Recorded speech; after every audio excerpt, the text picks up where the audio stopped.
I tugged at my collar as I walked through the pine-scented air toward the entrance of Pinewood Lodge. The employment contract in my hand was already creased from how tightly I'd been holding it during the drive-up. Night desk clerk wasn't exactly my dream job, but the pay was surprisingly good for what seemed like simple work. The lobby doors slid open with a soft hiss. Inside, the wood-paneled walls gleamed under warm lighting, creating what should have been a cozy atmosphere. But something felt off. Maybe it was the complete silence or how the shadows seemed to pool in the corners despite the lights. A woman stood behind the front desk, her posture rigid as a fence post. Her silver-streaked dark hair was pulled into a tight bun that looked almost painful, and her thin-framed glasses couldn't hide the intensity of her gray eyes as they locked onto me. "Mr. Butler, I presume." It wasn't a question. "I'm Lexi Howard, head manager." "Yes, that's me, Casey Butler." I stepped forward, extending my hand with the contract. "Reporting for my first shift." She ignored my hand and took the contract, giving it a cursory glance before setting it aside.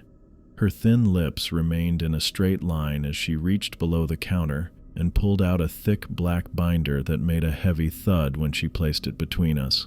"This contains all the protocols and procedures you'll need to follow while working at Pinewood Lodge." She tapped the cover with a manicured fingernail. "I cannot stress enough the importance of following these rules without deviation." I nodded, trying to match her seriousness. "Of course. Come. I'll walk you through the basics while showing you the property." She stepped out from behind the desk and led me across the lobby. Her heels clicked against the hardwood floors with metronomic precision. "Pinewood Lodge has been in operation for over 70 years, she said as we walked. "We pride ourselves on discretion and maintaining a certain atmosphere for our guests. This requires strict adherence to protocols that might seem unusual at first." "Unusual how?" I asked, trying to keep up with her brisk pace. She stopped suddenly and turned to face me. "First rule, all children under the age of 10 must be checked for birthmarks, particularly crescent-shaped ones behind the ears or along the neckline." I waited for her to explain why, but she simply stared at me until I nodded. "If you discover such a mark, you are to call me immediately, at any hour. Is that clear?" "Yes, but—" "Second rule," she continued, cutting me off. "Room assignments are not flexible. Under no circumstances are guests to be moved from their assigned rooms without my express authorization." We continued walking, passing through a corridor lined with landscape paintings that somehow made the surrounding forest look more menacing than peaceful. "Third rule, and this is absolutely critical." She lowered her voice, though we were alone. "Room 217 must remain locked at all times. You do not open it. You do not let guests near it. If anyone asks about it, you inform them it's under renovation." "What's in room?" "Fourth rule," she pressed on. "You may receive calls from room 404. There is no room 404. If you receive such a call, you are to deny the existence of the room and hang up immediately. Do not engage with the caller." My uneasiness grew with each new rule. This wasn't standard hotel procedure by any stretch. "And finally," Lexi said as we completed our circuit and returned to the front desk, "if any guest at all, claims to see ocean views from their window, you are to initiate immediate evacuation procedures and call me." I couldn't help but laugh at that one, but her expression remained deadly serious. "Ms. Howard, the nearest ocean is over 200 miles away. We're completely surrounded by forest." "Exactly." She handed me a set of keys. "That's why such a claim requires immediate action." She opened the binder and began flipping through pages of dense text and diagrams. "These protocols may seem excessive, Mr. Butler, but they exist for good reasons. Your job is not to question them, but to follow them precisely." For the next hour, she walked me through check-in procedures, the reservation system, and emergency contacts. All fairly standard, except for the bizarre rules she'd outlined. By the time she finished, my head was swimming with information. Your shift runs from 8 p.m. to 6 a.m. I'll return in the morning to check on your progress." She gathered her things and headed toward the door. "Remember, Mr. Butler, these rules are not suggestions. They are requirements for continued employment." As the door closed behind her, I settled into the chair behind the front desk.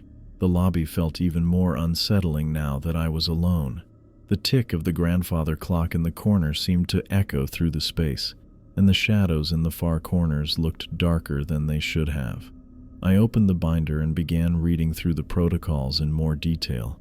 Each page revealed more strange requirements, specific phrases to avoid saying after midnight, instructions for handling guests who sleepwalk, procedures for power outages that seemed more focused on securing certain areas than restoring electricity. The hours crawled by. I alternated between studying the binder and staring at the empty lobby. The isolation began to wear on me, and I found myself checking over my shoulder more often than I'd like to admit.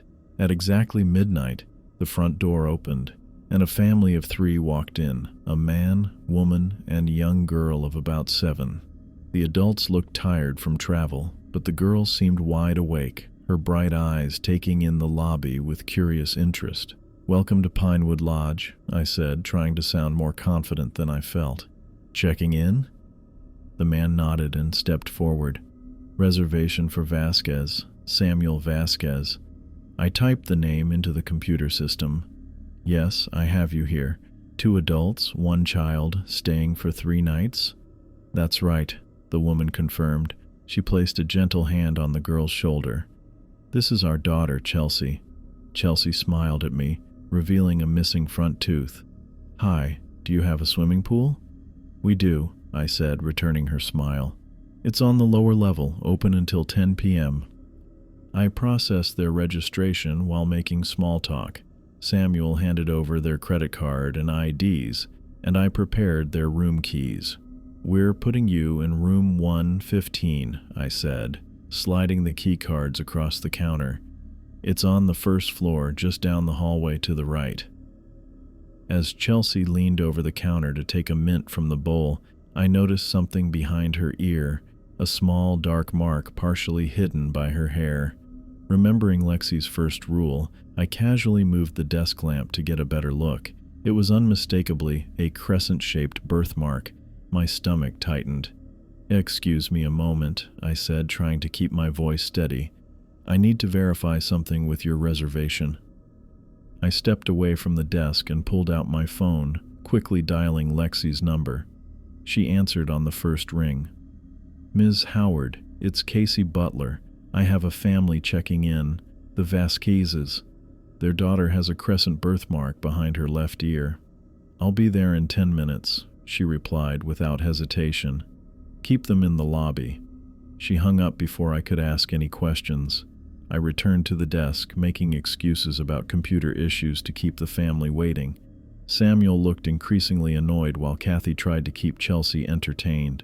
The girl continued to explore the lobby, running her fingers along the wood paneling and peering into corners I preferred not to look at too closely. True to her word, Lexi arrived in exactly 10 minutes. She strode purposefully into the lobby, her face a mask of professional concern. "Mr. and Mrs. Vasquez, I'm Lexi Howard, the manager. There seems to be an issue with your room. Could I speak with you privately for a moment?" She led the parents a few feet away, just out of earshot. I watched as she leaned in close, whispering something to them. Their expressions changed immediately. First confusion, then alarm. Samuel glanced at Chelsea, then back at Lexi, his face paling. Kathy placed a hand over her mouth. Whatever Lexi told them, it worked. Within minutes, the family was gathering their luggage. Samuel approached the desk, his expression now guarded. "We've decided not to stay after all," he said stiffly. "Is there a refund process?" "Of course," I said, confused by the sudden change. "May I ask why?"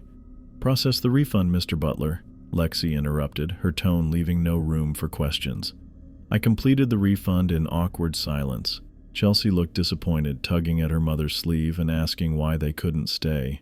Neither parent answered her. As they headed for the door, Chelsea turned back and waved at me. I waved back, feeling a strange mix of relief and guilt. Once they were gone, I turned to Lexi. "What did you tell them?" "That's not your concern," she said, straightening her jacket. "You followed protocol correctly. That's what matters." "But why would a birthmark—" "Mr. Butler," she cut me off sharply. "You were hired to follow the rules, not question them. Is that clear?" I swallowed my questions and nodded. "Good. Continue your shift. I'll see you in the morning." She turned and walked out, leaving me alone again in the lobby. I stood there for several minutes, staring at the door where the Vasquez family had exited. Whatever was going on at Pinewood Lodge went well beyond unusual hotel policies. I returned to my seat behind the desk, the thick binder of rules now seeming more ominous than merely eccentric. The grandfather clock chimed, marking the passage of another hour in my first shift. I couldn't shake the feeling that I'd become part of something I didn't understand, something that made less sense the more I learned about it. I pulled the door shut behind the Vasquez family, watching through the glass as they loaded their luggage into their car. Chelsea looked back at me one last time, her small hand waving goodbye. I waved back, but my thoughts were somewhere else entirely. After they drove off, I stood alone in the lobby. The whole thing felt wrong. A perfectly normal family comes in to check into a hotel, and within minutes they're practically running for the exits just because their kid had a weird birthmark, and Lexi wouldn't tell me a damn thing about it. I walked back to the desk and flipped through the black binder again. The protocols were specific but offered zero explanations. Check for crescent birthmarks. Don't change room assignments. Keep room 217 locked. Deny room 404 exists. Evacuate if anyone sees ocean views. None of it made any sense. I was starting to wonder what kind of place I'd signed up to work at. The next night, I was still thinking about the Vasquez family when the front doors slid open around 10:30. A man in an expensive-looking suit walked in, pulling a sleek leather suitcase. He had that executive look, graying at the temples, square jaw, confident stride.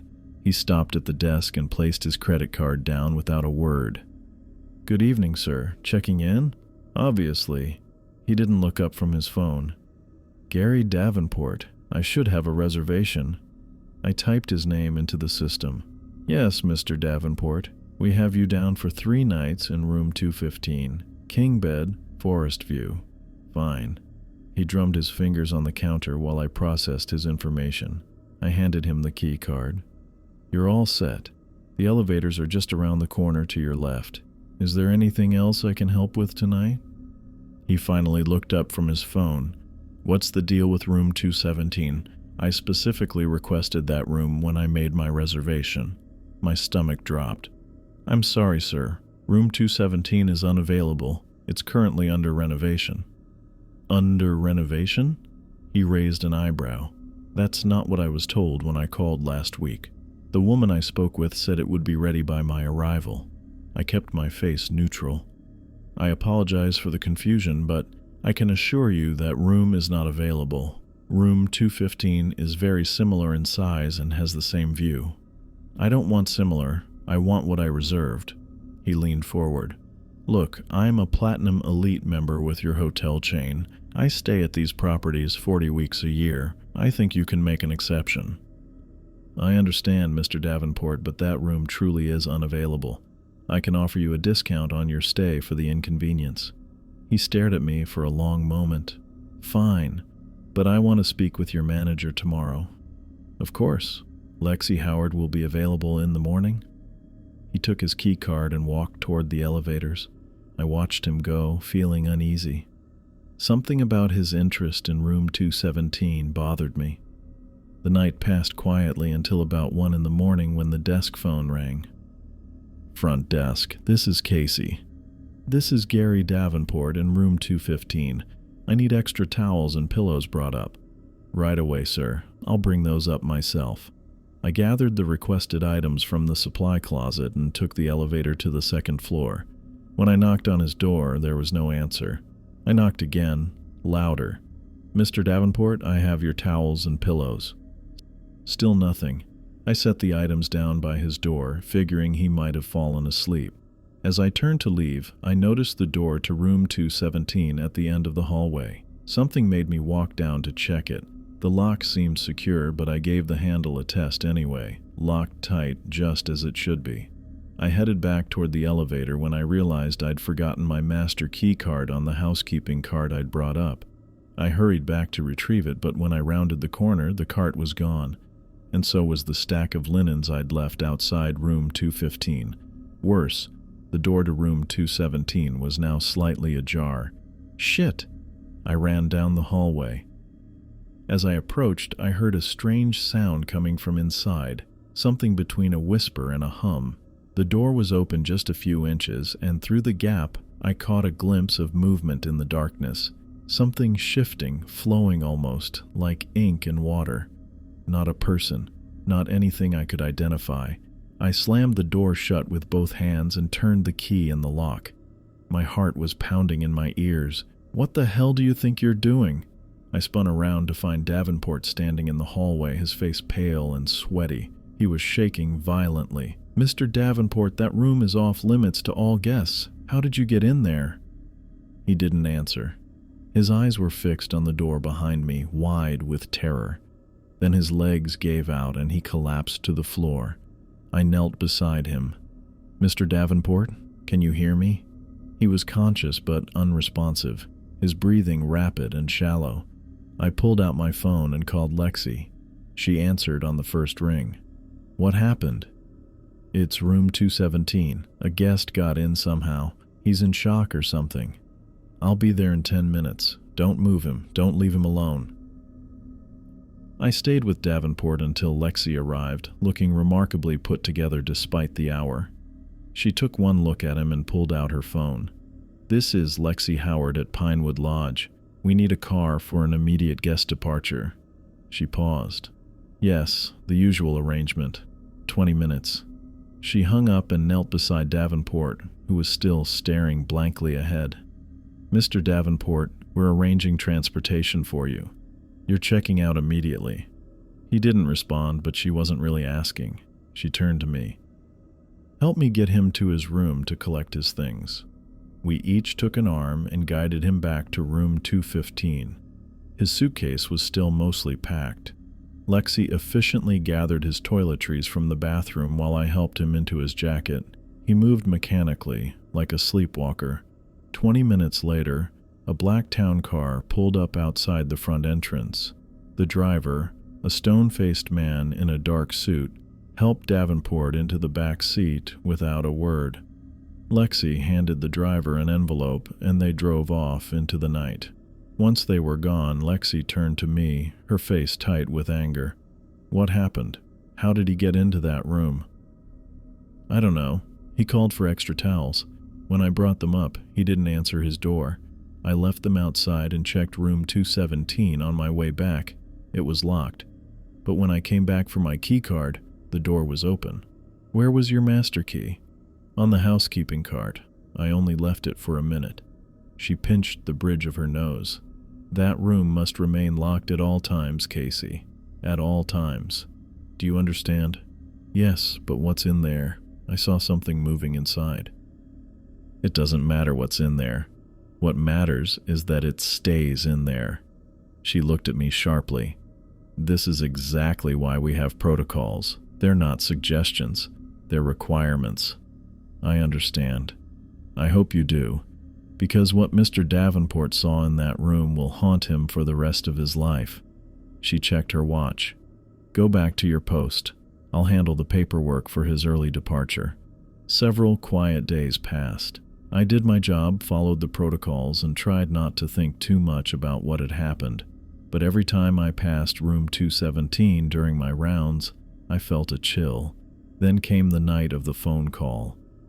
I was at the front desk, entering some inventory data, when the phone rang. The clock on the wall read 3:17 in the morning. Front desk, this is Casey. Help me. The voice was small, childlike. I'm trapped. I sat up straighter. Where are you, sir? What room number? Room 404. The child's voice trembled. I can't get out. Please help me. My blood ran cold. Rule number 4. Deny the existence of room 404. I'm sorry, but there is no room 404 in this hotel. Yes, there is. The child's voice rose with panic.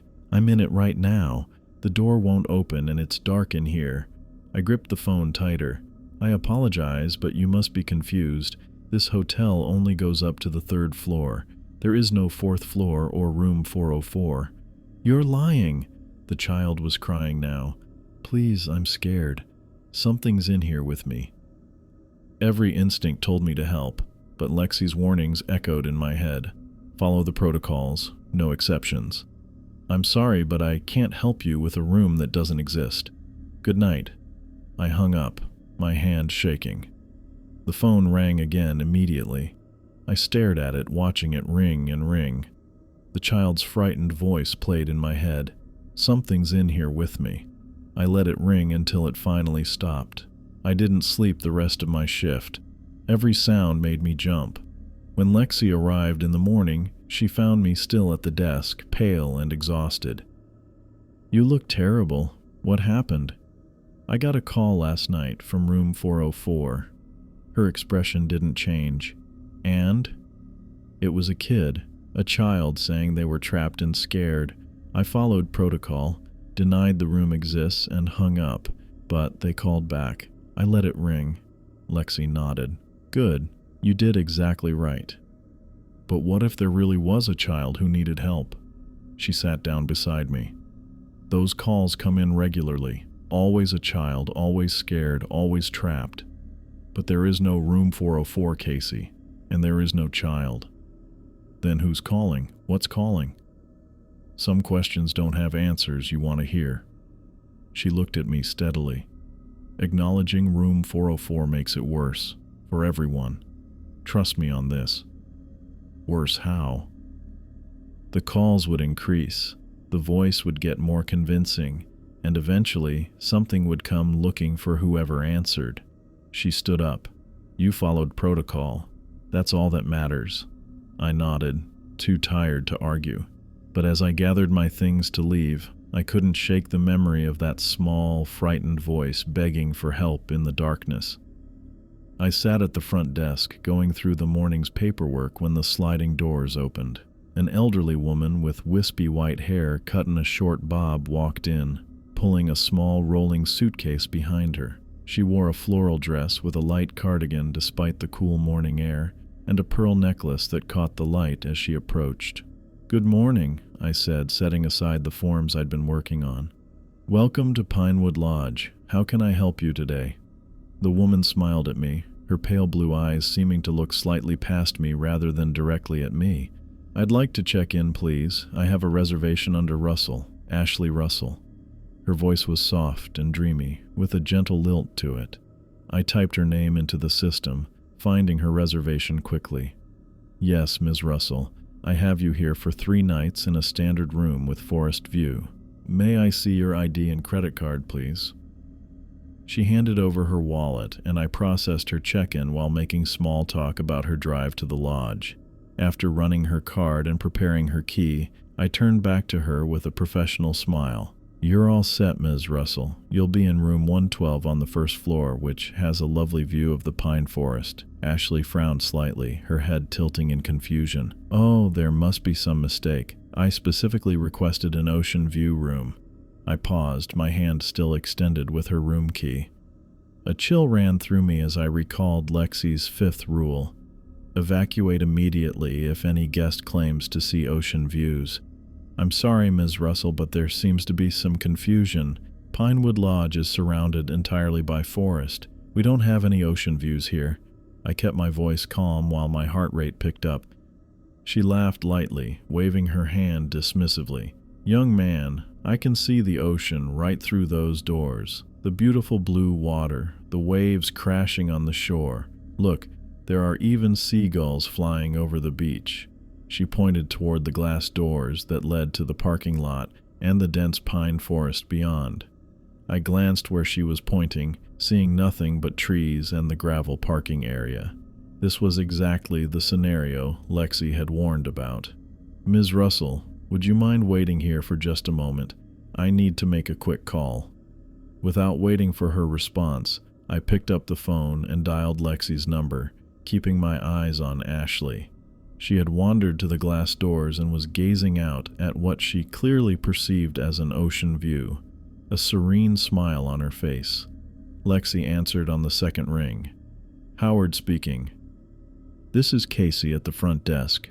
We have a Code 5 situation." I kept my voice low. "Guest Ashley Russell is requesting an ocean view room and insists she can see the ocean from our parking lot. Initiate evacuation procedure immediately. I'll be there in 10 minutes." Lexi hung up without another word. I took a deep breath and walked over to Ashley, who was still staring out the doors. "Ms. Russell, I'm afraid we need to leave the building right away. There's a minor safety concern we need to address." She turned to me, looking confused. "But what about my room? And look at how beautiful the water is today. Those sailboats in the distance are so picturesque." "We can discuss your room once we're outside, but right now I need you to come with me." I gently took her arm, guiding her toward the side exit rather than through the main doors where she'd been staring. "This is highly irregular," she protested, though she allowed me to lead her. "I've been coming to oceanfront hotels for years, and I've never been treated this way." I grabbed the emergency kit from behind the desk as we passed, then escorted her to the designated evacuation area in the parking lot, away from where she'd been pointing. Ashley continued describing the ocean view in vivid detail, the way the sunlight sparkled on the waves, the white sand beach, even children building sandcastles near the water's edge. All I could see was the dense pine forest that surrounded the lodge on all sides. I kept Ashley talking while watching for Lexi's car, making sure to keep myself between her and the forest line. When Lexi's sedan pulled into the lot, I felt a wave of relief. Lexi stepped out, her face composed but her movements quick and purposeful. She approached us with her typical rigid posture. "Ms. Russell, I'm Lexi Howard, the manager. I understand there's been some confusion about your room." Ashley brightened. "Yes, I requested an ocean view, and your young man here seems to think there isn't one, but it's right there." She pointed again toward the tree line. Lexi followed her gesture, her expression betraying nothing. "I see. Casey, please help Ms. Russell to my car. I'll need to take her to get situated properly." I nodded, understanding the coded instruction. As I guided Ashley toward Lexi's sedan, she kept pointing toward the forest. "Look at those sailboats in the distance. The white sails against the blue sky. It's just beautiful. And those seagulls. Can you hear them calling?" I couldn't hear anything except the rustle of pine needles in the breeze. Once we reached the car, Lexi opened her trunk and removed a small black case. She pulled out a syringe while I distracted Ashley by asking about her trip. "Ms. Russell," Lexi said smoothly, "I believe you're experiencing some disorientation from your journey. This will help you relax while we get you proper medical attention." Before Ashley could protest, Lexi had administered the injection with practiced efficiency. Within moments, Ashley's descriptions of the ocean view became slurred and her eyes grew heavy. We helped her into the back seat of Lexi's car. "I'll take her to the hospital," Lexi told me. "Return to your post and maintain normal operations. We'll discuss this when I return." I watched as Lexi drove away with Ashley, then headed back inside, troubled by what had happened. What had Ashley seen? Why was seeing an ocean view cause for such an extreme response? The rest of the day passed uneventfully, though I couldn't shake the memory of Ashley's absolute conviction that she was seeing an ocean where only forest existed. Night fell, and the lodge grew quiet. I was alone at the front desk, catching up on paperwork and trying not to think about Ashley Russell or what might have happened to her after Lexi took her away. Around 2 a.m, I heard something strange. At first, I thought it was just the wind through the trees, but as I listened more closely, I realized it sounded like waves, rhythmic, rushing sounds, like water washing up on shore and then retreating. I set down my pen and walked to the lobby doors, looking out into the darkness. The sound grew louder, unmistakably the crash of ocean waves, accompanied now by the distant crying of seagulls. The forest should have been silent except for the occasional hoot of an owl or rustle of nocturnal animals, but instead I heard a seaside symphony coming from among the trees. I reached for the door handle, drawn by curiosity, but stopped myself as Lexi's warnings echoed in my mind. The fifth rule existed for a reason. Ashley had seen and heard the ocean, and now she was gone. I backed away from the doors, returning to the safety of the desk. The sounds continued all night, waves crashing, seagulls calling, even what seemed like the distant bell of a buoy, all coming from a forest where such things had no business existing. I stayed inside, keeping busy with tasks that didn't require me to venture near the doors or windows. As dawn approached, the sounds began to fade, growing fainter until they were replaced by the normal morning chorus of forest birds and rustling leaves. By the time the sun rose fully, everything outside had returned to normal, just trees swaying in the morning breeze, no hint of the phantom ocean that had surrounded the lodge during the night. I checked in Asher Carlson exactly 2 weeks after the incident with Ashley Russell and her ocean hallucinations. The memories of that night still bothered me. The sound of phantom waves crashing against a non-existent shore, the calls of seagulls that shouldn't have been there. I'd been extra careful since then, following every protocol in the black binder to the letter. Carlson approached the front desk, looking like he hadn't slept in days. His eyes kept darting around the lobby, scanning every corner as if expecting something to jump out at him. He wore a dark sweater despite the warm evening, and his fingers drummed nervously on the counter as I processed his reservation. "Just passing through for the night," he said, handing me his ID and credit card. "Hopefully I can get some rest." I typed his information into the system. "We have you in room 118, ground floor, forest view." "That's fine, whatever's available." He glanced over his shoulder at the empty lobby. "Is it always this quiet here?" "Most nights. We're not at full capacity this week." I slid his key card across the counter. "The elevator is just around the corner if you'd prefer, but your room is easily accessible by the hallway to your right." Carlson didn't take the key right away. Instead, he leaned forward, lowering his voice. "There's a little girl in your lobby. Did you know that?" My fingers froze over the keyboard. "A little girl?" "Yes, right there." He pointed toward the sitting area near the windows. "She's been watching us this whole time, looking for her parents," she said. I turned to look where he pointed. The sitting area was completely empty, just the usual arrangement of armchairs and coffee tables, the fake potted plant in the corner, and nothing else. "Mr. Carlson, there's no one there." His eyes widened. "What do you mean? She's standing right there, dark hair, maybe 7 years old. She has this little mark behind her ear, like a crescent moon. She asked me to help find her parents." My blood went cold. Crescent birthmark. The first rule in the binder flashed through my mind: check all children under 10 for crescent-shaped birthmarks, and call Lexi immediately.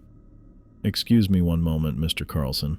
I picked up the phone and dialed Lexi's number, turning slightly away from him. She answered on the second ring. "This is Lexi Howard." "Hi, this is Casey at the front desk. I have a situation with a guest, Mr. Carlson. He's reporting seeing a child in the lobby with a, specific marking."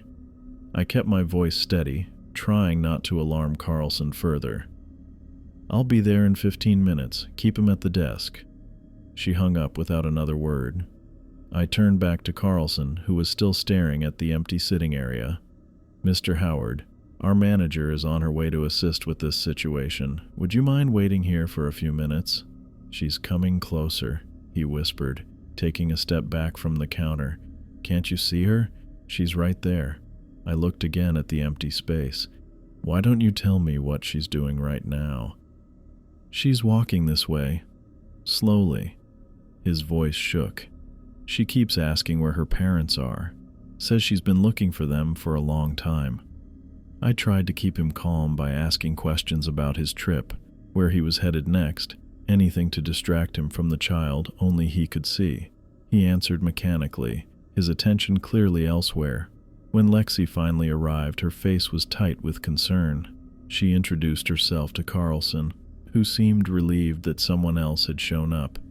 "Mr. Carlson, I understand you've seen a child in our lobby?" Lexi asked, her voice calm but authoritative. "Yes, right there." He pointed again. "She hasn't moved much, just watching us." Lexi nodded. "Can you describe her to me? Every detail you remember." Carlson described the child in detail. Dark hair hanging past her shoulders, pale skin, wearing what looked like a white nightgown. "She has these eyes that seem too old for her face," he said, "and that crescent mark behind her left ear. She keeps asking for help." Lexi's posture stiffened. "Has she told you her name?" "No. She just keeps saying she's lost and needs to find her parents." Carlson looked between us. "Why can't you see her? She's standing right there watching us." Lexi placed a hand on his shoulder. "Mr. Carlson, I believe you're experiencing some fatigue from your travels. Let me escort you to your room personally." "But the girl—" "I'll take care of everything," Lexi assured him. "Casey, please remain at the front desk and keep watch over the lobby. I'll return shortly." I nodded, understanding the unspoken instruction. Lexi guided Carlson toward the hallway, speaking to him in low, reassuring tones. I watched them disappear around the corner, then turned my attention back to the empty lobby. For the next few hours, I kept myself busy with paperwork and system checks, glancing up frequently to scan the sitting area. The lobby remained empty and quiet, but I couldn't shake the feeling of being watched. I found myself avoiding looking directly at the spot where Carlson had seen the child. Lexi returned about 30 minutes later. "Mr. Carlson is settled in his room. I've given him something to help him sleep." She looked troubled. "Casey, I need you to be especially vigilant tonight. Check the security doors every hour and call me immediately if you see or hear anything unusual." "What exactly am I looking for?" I asked. "You'll know it if you see it," she replied cryptically. "Just make sure all exterior doors remain locked." After Lexi left, the night dragged on in tense silence. I performed hourly checks of the doors as instructed, finding everything secure. The clock on the wall ticked past 3, then 3:30. I fought to stay alert, drinking my third cup of coffee. At 4 in the morning, I heard it, the soft patter of footsteps crossing the lobby floor. I looked up sharply, but saw nothing. The sound continued, light and quick, moving toward the front entrance. I got up from the desk and walked cautiously into the lobby. The footsteps stopped. Then, to my horror, I saw the front door standing wide open, swinging gently in the night breeze. I rushed to the doorway and looked outside. The parking lot was dimly lit by security lights, casting long shadows across the gravel. Movement caught my eye, a small figure darting between the trees at the edge of the forest. It moved in a way that made my skin crawl, too fluid, almost gliding, with occasional jerky motions like a damaged wind-up toy. It disappeared into the darkness between the pines. I quickly closed the door and made sure it was locked, checking twice to confirm it was secure. My hands were shaking as I returned to the desk and called Lexi. "Something's happened," I said when she answered. "The front door was open. I saw something. Someone running into the forest. It looked like a child, but the way it moved wasn't right." "I'm on my way," she said. "Don't go outside. Don't open any doors until I get there." I spent the remaining hours until dawn watching the front entrance, jumping at every creak and settling noise the old building made. When the first light of morning finally appeared, Lexi arrived, looking grim and determined. She went outside alone first, then called me to join her.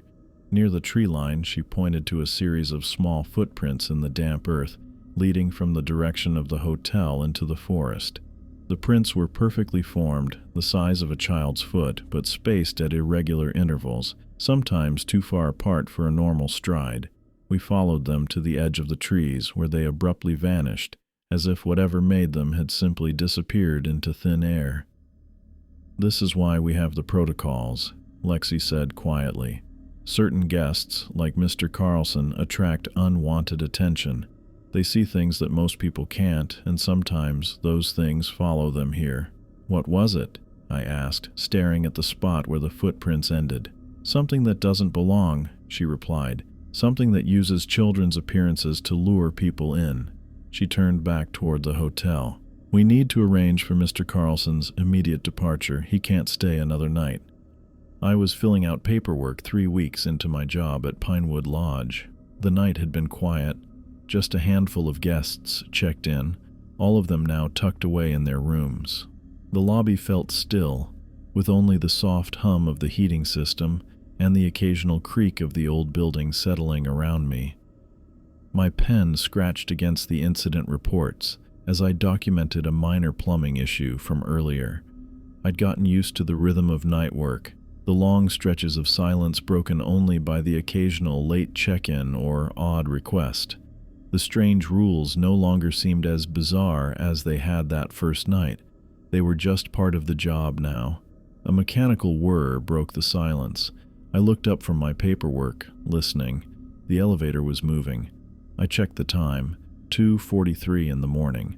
All our guests had been in their rooms for hours. The digital display above the elevator doors lit up, tracking its movement, ground floor and then up to the first floor, continuing to the second. The elevator stopped on the second floor. Room 217 was on the second floor. I set my pen down and stood, watching the elevator display. The car didn't move again. Nobody called down to the desk. No footsteps sounded in the hallway upstairs. After a minute of waiting, I walked around the front desk and headed for the stairwell. The elevator might be malfunctioning, but I needed to check.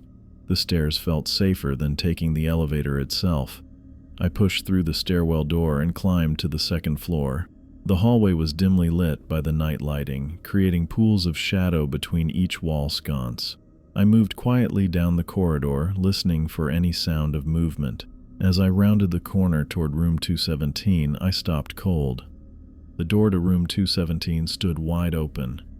My heart jumped in my chest. That door was supposed to remain locked at all times.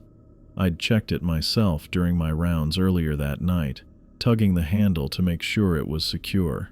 Now it gaped open like a mouth, darkness spilling out into the hallway. I approached with caution, one slow step at a time. From inside the room came the unmistakable sound of furniture being moved, something heavy dragging across the floor, then a thump as if a chair had been knocked over. "Hello," I called, keeping my distance. "Is someone in there?" The sound stopped abruptly.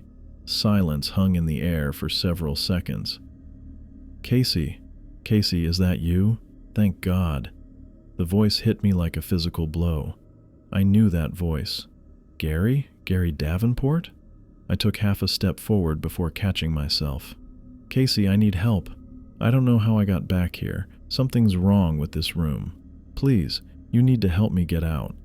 It sounded exactly like Gary Davenport, the same slight Texas accent, the same authoritative tone even when asking for help.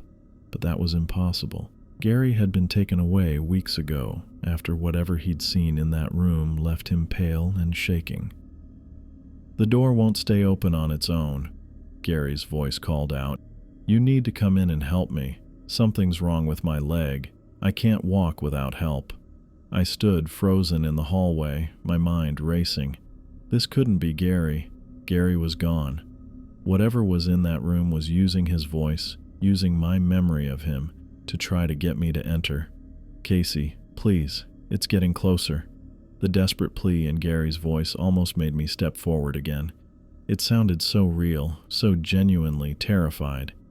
But Lexi's warnings echoed in my head. Room 217 must remain locked at all times. No exceptions.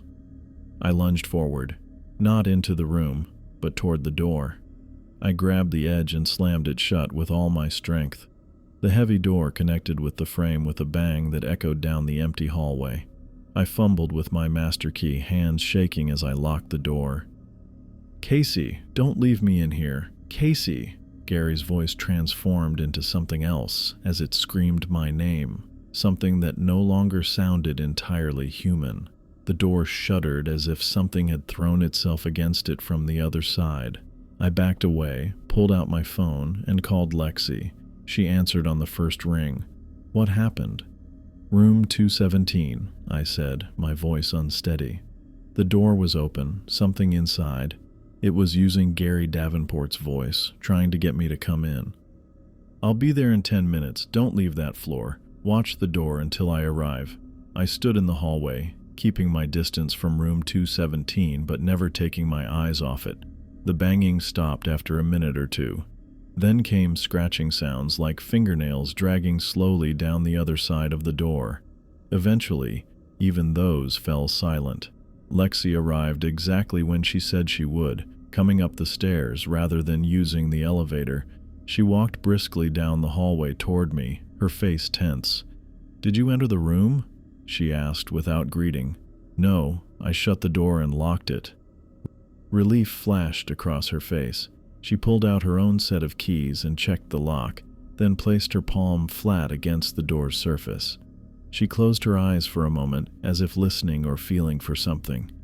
"It's settled now," she said, lowering her hand, "but it was active tonight, more active than usual." "What was it?" I asked. "How did it know about Gary Davenport? It sounded exactly like him." Lexi turned to face me. "Room 217 sometimes tries to expand its influence. It uses whatever tools it has, including memories it can pull from people who've been inside. Gary Davenport saw what was in there, and now the room can use that connection. It found your memory of him and used it against you." "But I never went inside. How could it know what Gary sounds like to me?" "Proximity is enough sometimes. You were here when Gary came out. You heard his voice. That's all it needed." Lexi's expression softened slightly. "You did exactly the right thing, Casey. Many people would have gone in, especially hearing a friend's voice calling for help. That's precisely what it wants." I looked at the now closed door, thinking about what might have happened if I'd stepped inside. "So it was trying to trick me?" I asked. "Yes, and it would have succeeded with most people. Emotional manipulation is a powerful tool." She checked the lock once more. "You followed protocol correctly. That's why you're still here. And that's why whatever is in room 217 is still contained." Lexi turned away from the door and faced me directly. "You made the right decision, Casey. Despite how convincing it was, despite it using your friend's voice, you kept the door closed. That's exactly what you needed to do." I confronted Lexi in her office the following morning after the disturbing incident with room 217. The night shift had finally ended, and I'd spent the remaining hours unable to shake the memory of that voice, how it had started as Gary Davenport's before twisting into something inhuman. Sleep had been the furthest thing from my mind, so I'd waited for Lexi to arrive for her morning shift. Her office was small but meticulously organized, with filing cabinets lining one wall and a desk free of clutter except for a single black binder identical to mine. She looked up when I knocked on the open door, her expression unreadable behind her thin-framed glasses. "Come in, Casey," she said, gesturing to the chair across from her desk. "I expected you'd have questions after last night." I sat down, noticing how the early morning light barely penetrated the narrow window behind her. "I need to understand what's happening here. That thing in room 217 knew my name. It knew about Gary." Lexi folded her hands on her desk and studied me for a long moment. "You've been here for 3 weeks now, Casey. Your probationary period has concluded." This wasn't what I'd expected. "That's what you want to talk about? My employment status?" "It's relevant," she replied, opening a drawer and removing a folder with my name on it. "Few people make it past the first week at Pinewood Lodge. Even fewer successfully complete the probationary period. Because of what happened with Ashley? Or the child Carlson saw? Or whatever's in room 217? All of it." Lexi placed the folder on her desk and opened it, Inside was a new contract. I'm offering you a permanent position, Casey. Your handling of these situations has demonstrated you possess the necessary qualities. I leaned forward. Which are what, exactly? The ability to follow protocols without hesitation, the capacity to maintain composure when confronted with the unexplainable, and most importantly, the wisdom to know when not to cross certain thresholds. She pushed the contract toward me. Most people would have entered room 217 last night. The realization hit me then. This had all been a test. Every strange occurrence, every protocol violation, every supernatural encounter had been evaluating my responses. So you knew the door would be open? You knew that thing would try to trick me? Lexi shook her head. No. These occurrences happen regardless of our presence.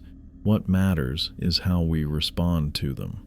I looked down at the contract, its pages filled with legal terminology and salary figures substantially higher than my probationary rate.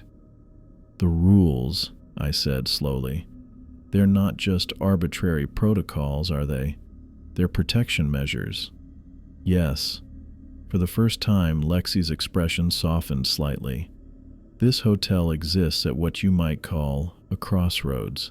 The things we encounter here, the ocean that isn't there, the child with the crescent birthmark, the entity in room 217, the calls from room 404, they're all manifestations of forces beyond normal understanding. And my job is what? To keep guests safe from them?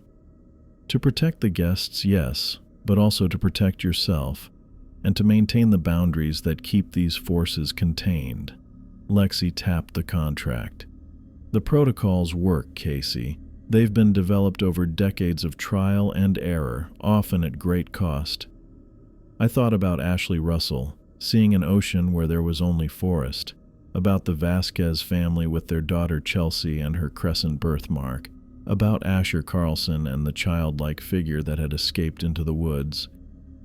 So the birthmarks are warning signs? The children are somehow connected to whatever's happening here? The birthmark indicates susceptibility, Lexi explained. Those who bear it can see things others can't, which makes them both valuable and vulnerable. We remove them for their protection. And room 217 contains something that should never be released. It uses memories, emotions, voices, whatever tools it can access, to manipulate people into opening the door. What about room 404? The child on the phone? There is no room 404, Lexi said firmly. There never has been. What calls pretending to be a child trapped there is something trying to establish a connection.